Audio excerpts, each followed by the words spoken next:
Hey, everybody, welcome. Happy Thanksgiving for all of those who have just enjoyed the Thanksgiving holiday. Thank you for hanging out with me to talk about networking on this particular episode. I'm making a series of videos which will become parts of a book, or I should say, parts of the book are becoming videos here. And that book will be published in a forthcoming date. I will keep you in touch, keep you up to date as far as when that gets published. It'll be a book about the job hunt in all aspects of how to be successful at it. Today, we are going to talk about networking. And if you have not liked or subscribed to my channel before, I would like to welcome you to do that. I know you have a choice as to which content you consume on the internet and YouTube specifically. So thank you for visiting and thank you for supporting. And if you want to change your settings at any time, you are welcome to do that. So if you have a moment, please like and subscribe, and let's jump on into it. So we live in an entrepreneurial time. It is cool to pitch your startup at a stage to a group of total strangers. It's cool to do that in Europe. It's cool to do that in the United States. It's cool to do that in Africa and Asia. It's just cool to do that. And this whole process of being an entrepreneur and being alive at this time involves the process of getting to know people that we don't yet know. So that's why networking is a critical factor in terms of being successful today. And when we see people who are successful, that is because they are active in reaching out and getting to know people that they didn't yet know. Now, the other thing about networking and why you want to involve networking in your life is that the job itself is, to some degree, a networking exercise. In a job, we are constantly meeting people that we have not yet met before to talk about certain topics. And when you get a job, by definition, you will be getting a job from someone you probably don't yet know. You probably won't be working for your roommate or your mom. So your future job is going to be one where you're meeting some people for the first time.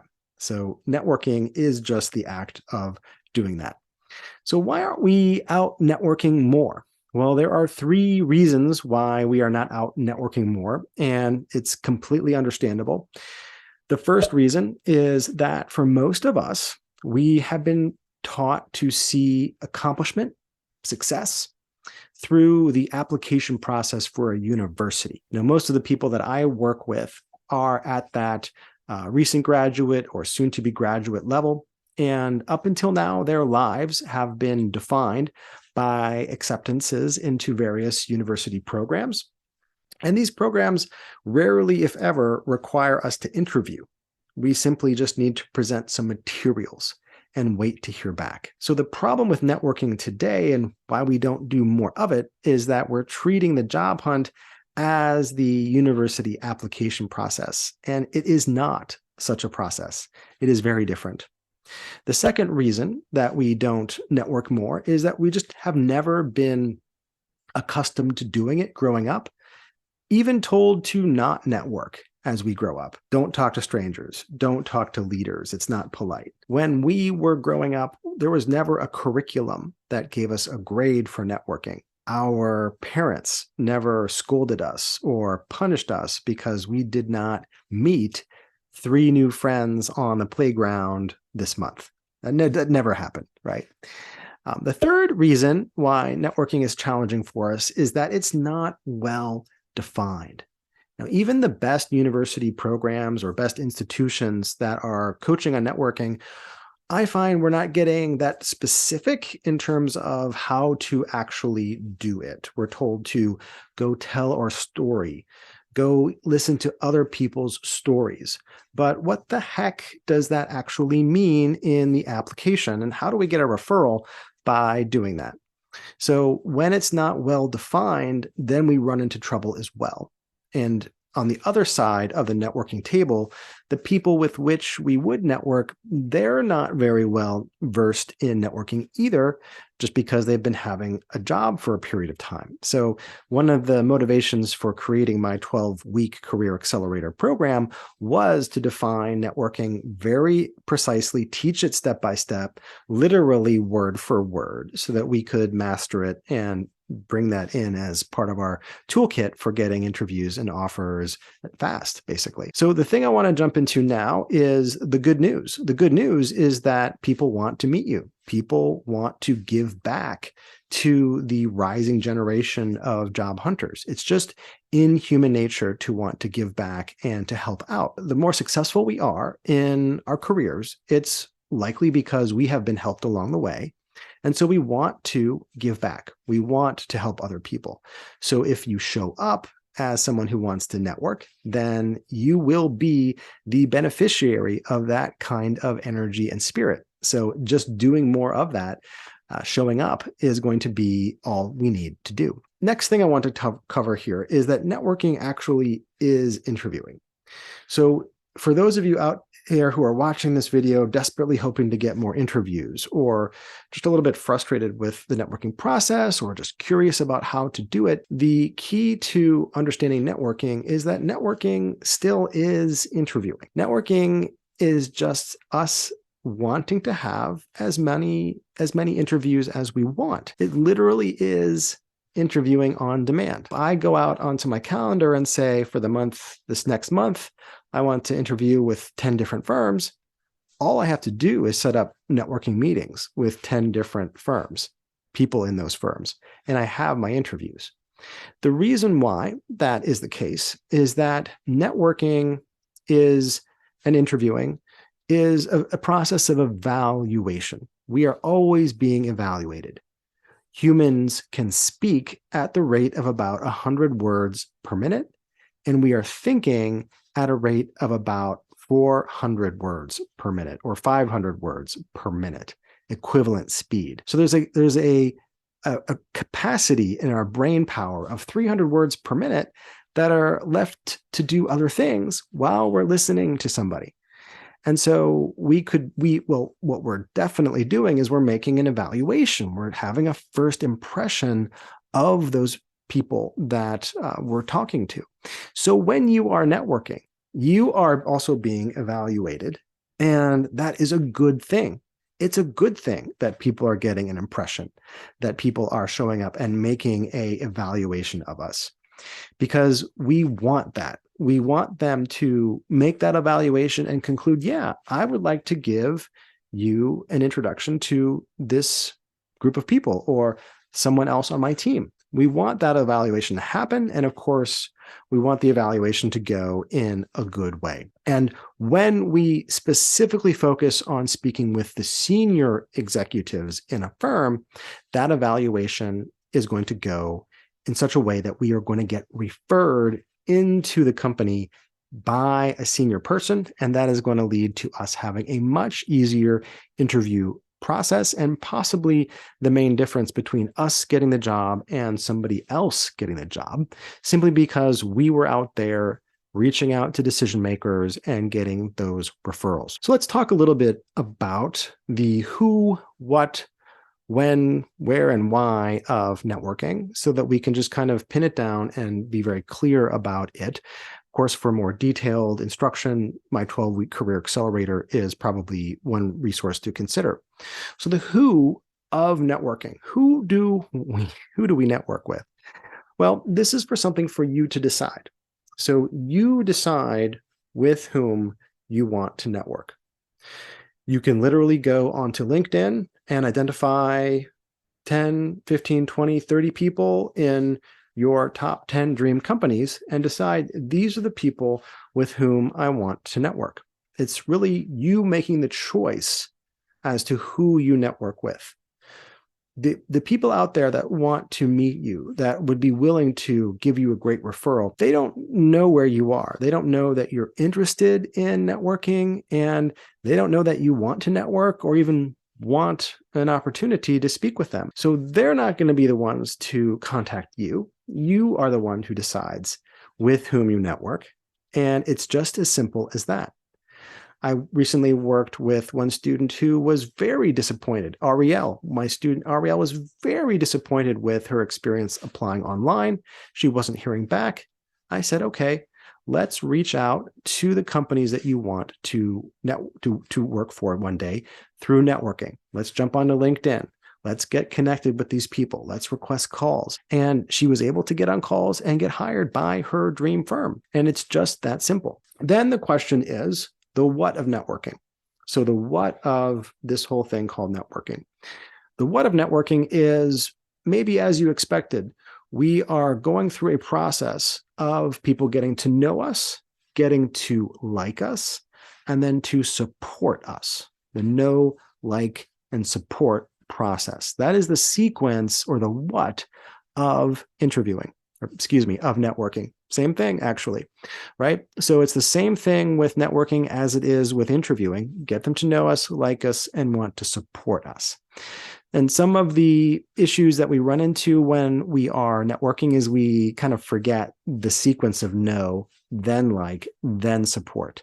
We ask for support, say in the form of a referral, before they got to know us and like us through conversation. So build that relationship and then ask for the support is the what of our networking meeting. I'm going to move into the when and where part of the networking meetings now. So when to network and where? Well, it's up to us to decide these things or coordinate these things. So when you have someone willing to network with you, our job is then to be the one to coordinate on when would be an available time and what would be the right medium, whether it's a in-person meeting at a local coffee shop. Hey, where is good for you to meet? Or over Zoom, what format would be best for you? How about a Zoom call? Is that a good thing for you? Confirming the where and when is a thing that you are doing when you're setting up the networking meeting. And then lastly, the why.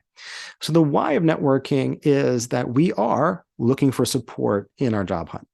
And that support is specific down to introductions to more people within that firm, introductions to people outside of the firm. And of course, if we don't get introductions, we are surely going to get information on the industry, the firm, and just anything that we're asking about in terms of information collection is generally going to be provided. People are very friendly on calls. And if they've agreed to meet with you, they want to help you. So it's really the two categories are people, more introductions, and then the information that we can collect. One of the pitfalls that we run into when we network is if we just network with the junior people and keep asking questions about the content of the job or how to job hunt, the information starts to repeat itself. And if you've done a lot of networking and you're not having success at it, it could be because you find this kind of repetition happening. The solution there is to focus on senior people and then introductions to people specifically, not just more information, because we don't want to repeat any of that anymore. We've learned a lot already. Now it's time to demonstrate what we've learned with new people. Let's jump into some objections about networking. Okay, so people say, come to me, I've heard someone say before to me, hey, Stuart, networking doesn't work. And when I hear that, I just feel like there are some misconceptions and misunderstandings about networking, and that networking really hasn't met the expectation, basically, that person had for networking. They may have thought that networking is simply asking for a referral, but forgot to include that relationship development part before the ask. And so they conclude it doesn't work after doing that several times. So what I want to invite you to do is to think about your data. How much have you been networking? Have you been doing it with junior people? Have you been doing it with senior people? Examine whether networking doesn't work because your expectations and what you're getting out are not a fit or not a match, or is it because you just have not done very much of it and it's a matter of just iterating on the process and getting better at it? And I know that's what I had to go through when I was doing my early job hunts. I had no idea how to network. I just kept throwing myself at the process and eventually came across the many lessons that I teach here in the podcast and in my online courses. So if you are of the mind that networking doesn't work, I would ask that you explore what your expectations are of it and whether or not those expectations are realistic, because people generally are going to give referrals to other people once they've gotten to know and like you, but probably not before then. And then the matter is, how much networking have you done? If you had a couple meetings that didn't meet your expectation, maybe that's because you've only done a couple meetings and you haven't really gotten familiar with the process yet. It's not yet smooth for you. The last thing I'll say about networking, and that's kind of how I end the chapter on networking in my forthcoming book, is why people will stay in touch with you. Now, people will stay in touch with you and become a lifelong part of your network or part of your lifelong network because you wanted it to be that way. You wanted them to be part of your network. So one thing that's central to the coaching that I do in our around our networking with the students that I coach is that we are networking, but then we're also staying in touch with these people. And it's pretty interesting how when we don't do that, the relationship can kind of, with the passage of time, just kind of fall off of somebody's radar, basically. I had a student reach out to somebody in March and have a great networking call. And then come October, the attempt to follow up with that person didn't go well. There wasn't a response because there was a long gap in that communication from March into October. So again, a lesson here on why we definitely want to stay in touch with people. And why they will stay in touch with people is just because we've decided. So on special holidays, every 30 days or so, what can we be sending to people to give them an update about our job hunt? Or what kind of material can we send them that was relevant to their focus in their career? A topic of interest, something that was discussed when you networked in your last meeting. You're sending them an article or some sort of note about that. So people will stay in touch with you because you want to. And that's all that is necessary. People will stay in touch with you because you want to stay in touch. I hope you have found this discussion about networking somewhat encouraging and uplifting. We live in entrepreneurial times. People want to help. People want to make new connections. Networking is most definitely your savior when it comes to getting interviews, because we cannot control when a formal interview process with an online application is going to work or not. We can't rely on those processes to serve us in the way that we want. So what do? We become more proactive in our job hunts. We decide, for example, that if we have applied, now we're going to network with those companies to which we've applied. And if the companies that we love don't currently have a role posted, no problem at all. We are going to network with those relevant teams, get them to know us and like us, and support us. Thank you very much for watching. If you haven't already, welcome you to like and subscribe to this video. And if you haven't checked out my 12-week Career Accelerator program, I've got some links below, which can give you some guidance on how to learn more about that, or at least grab some of the foundational material in that program so you can get started. Thank you.